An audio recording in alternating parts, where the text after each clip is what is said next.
Hi friends, പുതിയൊരു വീഡിയോയിലേക്ക് എല്ലാവർക്കും സ്വാഗതം.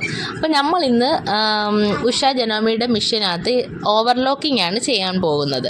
അപ്പോൾ നമ്മൾ ഇതുവരെ എംബ്രോയ്ഡറി ആയിരുന്നു ചെയ്തുകൊണ്ടിരുന്നത്. അപ്പം നമുക്ക് ഒരുപാട് കമൻറ്റ്സ് വന്നിട്ടുണ്ട്, ഇതിലെ ഫെസിലിറ്റീസൊക്കെ ഒന്ന് പറയുമോ എന്ന് ചോദിച്ചുകൊണ്ട്. അപ്പോൾ നമ്മൾ ഫസ്റ്റ് ഇനി ഓവർലോക്കിംഗ് ആണ് ചെയ്യാൻ പോകുന്നത്. ഓവർലോക്കിംഗ് ചെയ്യുന്ന ഈ മെറ്റീരിയൽ എന്ന് വെച്ചാൽ ഒരു ബ്രൊക്കേഡിൻ്റെ ഒരു മെറ്റീരിയലാണ്. ഇതിൻ്റെ സൈഡിൽ നിന്ന് നമ്മൾ കട്ട് ചെയ്യുമ്പോൾ നൂലെല്ലാം ഇങ്ങനെ പിരിഞ്ഞ് പോകുന്നുണ്ടായിരുന്നു. അപ്പോൾ ഇങ്ങനെയുള്ള മെറ്റീരിയൽസിനൊക്കെ നമ്മൾ ഓവർലോക്കിംഗ് ചെയ്യണം. ഓവർലോക്കിംഗ് ചെയ്ത് നമ്മൾ സ്റ്റിച്ച് ചെയ്യുന്ന കൂടാതെ ഓവർലോക്കിംഗ് ചെയ്യുന്നതിനൊക്കെ പ്രത്യേകം പേയ്മെൻറ്റ് വാങ്ങിക്കുന്നവരൊക്കെ ഉണ്ട്. അത് നമ്മളുടെ ഇഷ്ടമാണ്. ഞാൻ ഓവർലോക്കിംഗ് ചെയ്യുന്നതിന് പ്രത്യേകം പേയ്മെൻറ്റ് വാങ്ങിക്കുന്നതാണ് കേട്ടോ.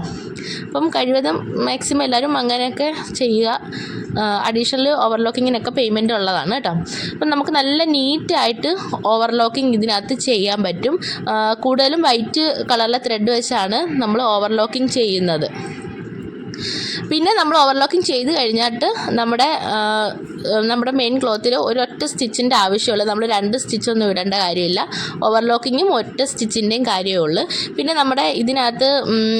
നമ്മുടെ മെഷീനകത്ത് ഓവർലോക്കിംഗ് ചെയ്യുന്നതിൻ്റെ കുറച്ച് ഇതൊക്കെ ഉണ്ട്.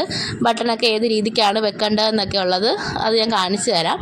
നമുക്ക് നല്ല ഫിനിഷിംഗ് ആയിട്ട് തന്നെ ഓവർലോക്കിംഗ് ഇതിൽ ചെയ്യാൻ പറ്റുന്നുണ്ട്. ഇതൊരു പ്രിൻസസ് കട്ട് ബ്ലൗസിന് ഞാൻ ഓവർലോക്കിംഗ് ചെയ്തതാണ് കേട്ടോ. അപ്പോൾ നമ്മുടെ ഓവർലോക്കിംഗ് ചെയ്യുമ്പോൾ നമുക്ക് പ്രത്യേകം വലിയ കുഴപ്പമൊന്നും ഇല്ലാത്ത രീതിയിൽ നമുക്ക് ഇതിനകത്ത് ചെയ്യാൻ പറ്റും. കാരണം നൂല് അടിക്ക് പിടിക്കുവോ കട്ടിയാകുമോ അങ്ങനെ ഒന്നും ചെയ്യത്തില്ല. അതുകൊണ്ട് ഇതുപോലെ നമുക്ക് നീറ്റായിട്ട് നമുക്ക് ഓവർലോക്കിംഗ് ചെയ്യാൻ പറ്റും. പിന്നെയെന്ന് വെച്ചാൽ നമ്മുടെ മെഷീനകത്ത് നമ്മൾ ചെയ്യേണ്ടതെന്ന് വെച്ചാൽ ഇച്ചിരി ഒരു ലൈറ്റിൻ്റെ ഒരു പ്രോബ്ലം ഉണ്ടായിരുന്നു കേട്ടോ. എന്നാലും നമുക്ക് മനസ്സിലാകും ഞാൻ നല്ല രീതിക്കാണ് ഇത് എടുത്തേക്കുന്നത്.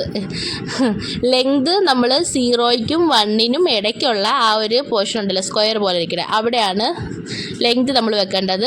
സെലക്ടർ ജിയിലാണ് വെക്കേണ്ടത്. പിന്നെ ജി എന്ന് പറയുന്നത് നമ്മൾക്ക് 2 ടൈപ്പ് ജി ഉണ്ട്. ആ 2 ടൈപ്പ് ജിയിൽ നമുക്ക് വെച്ച് ഈ ഓവർലോക്കിംഗ് ചെയ്യാവുന്നതാണ്. പിന്നെ ഇതിനകത്ത് ബട്ടൺസ് ഹോളിൻ്റെയൊക്കെ ചെയ്യാനുണ്ട്. അതൊക്കെ ഞാൻ ചെയ്ത് ഒരു വീഡിയോ ആയിട്ട് ഇടാം. അത് നമുക്ക് അത് അടിപൊളിയായിട്ട് ബട്ടൺ ഹോളൊക്കെ ചെയ്യാൻ പറ്റും. പിന്നെ ഈ 2 ഇതിലും നമുക്ക് ചെയ്യാൻ പറ്റും. പിന്നെ നമ്മുടെ ജോർജറ്റിൻ്റെ മെറ്റീരിയലിൽ താഴെയൊക്കെ ഇല്ല ഫ്ലെയർ ആയിട്ട് കിടക്കുന്നിടത്തൊക്കെ നമുക്ക് ഈ ലോക്കൊക്കെ ഇട്ട് നല്ല അടിപൊളിയായിട്ട് ചെയ്യാൻ പറ്റും. അതൊക്കെ നമ്മളിങ്ങനെ ഉരുണ്ട പോലെ പിടിച്ചിട്ട് ചുറ്റി പിടിക്കുമല്ലോ, ആ രീതിക്ക് പിടിച്ച് വെച്ച് നമുക്ക് ചെയ്യാനൊക്കെ പറ്റും. അതൊക്കെ നമുക്ക് ഇടാം. ഇതിൻ്റെ ടെൻഷൻ 0യിൽ ഇടുക. പ്രഷർ ഫുഡും മറ്റു കാര്യങ്ങളൊന്നും മാറ്റേണ്ട കാര്യമില്ല. ഇത്തരം കാര്യങ്ങൾ മാത്രം ഒന്ന് നോക്കിയാൽ മതി. അപ്പം നമുക്കിതുപോലെ നല്ല നീറ്റായിട്ട് നമുക്ക് ചെയ്തെടുക്കാം. അപ്പം വീഡിയോ ഒക്കെ ഇഷ്ടപ്പെട്ടുണ്ടെങ്കിൽ ഒന്ന് ലൈക്ക് ചെയ്യുക. പുതുതായിട്ട് കാണുന്നവരൊക്കെ ഉണ്ടെന്നുണ്ടെങ്കിൽ ഒന്ന് സബ്സ്ക്രൈബ് ചെയ്യുക, കമൻറ്റ് ചെയ്യുക. അപ്പം അടുത്തൊരു വീഡിയോ ആയിട്ട് കാണാം. അപ്പോൾ ഓക്കെ.